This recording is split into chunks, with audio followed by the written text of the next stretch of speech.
I'd like to make three main points in my contribution today. That building defects are a legacy of lack of oversight from this government. That it's clear that the parameters around redress are wrong and that we are leaving people behind. So let's fix it.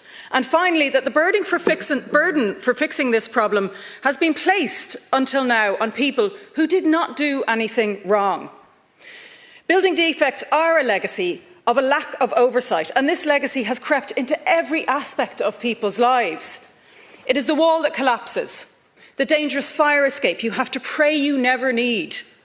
It is the mould that chokes you in your own home. It comes in the demand letter from a management company threatening debt collectors if you don't pay remediation fees up front, while no remediation scheme is yet in full operation for defective apartments, as my own constituents have raised with me. It manifests in people forced to live in unsafe conditions. And without adequate, well-resourced schemes to fix this problem, schemes that treat these victims with empathy and respect, these people cannot live their lives. Secondly, it's clear that the parameters around redress are wrong and that we're leaving people behind, so let's fix it. And at this stage, I want to thank Charles Ward for today's motion, which addresses this, but also for his tireless efforts in bringing this issue to this Dáil floor and into the mainstream discourse of our country, because I feel that for him it must feel at times like he is shouting into the void.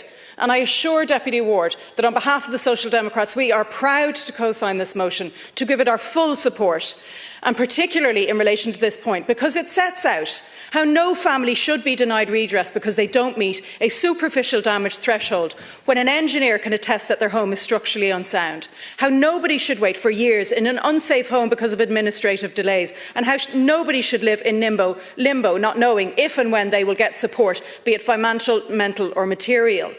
And my final point is that the burden for fixing this problem has been placed on people who did not do anything wrong. And I would like to now bring into my contribution the voice of some of the people affected by this crisis.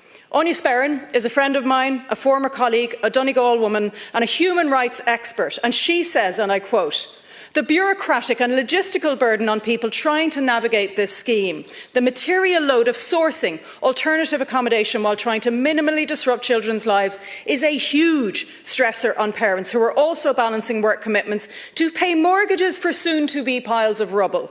Families are spending huge amounts of money attempting to heat and light homes with literal holes in the walls and water leaking around electrical appliances." And Áine goes on to articulate in eloquent human rights language how this is impacting on a range of rights to health, education, privacy and adequate standard of living, and the hidden impact on the rights of disabled people, refugees and migrants, and on social justice and social cohesion itself in the counties affected. Marty McElhinney is a spokesperson for DCB Downgraded, a group which has mobilised to deal with this specific aspect of the issue addressed again in this motion. And she said that these downgrades were made without any site visits, based solely on desktop reviews of reports, some already 4 years old. While in the interim, our homes continue to deteriorate due to internal sulphate attack caused by pyrrhotite in the blocks. All interim deterioration was never noted. All downgraded homeowners in our group have submitted appeals since February 2024. 20 months later, no one has been adjudicated. This untenable and devastating limbo leaves our families imprisoned by the walls of our deteriorating homes. 100% redress now.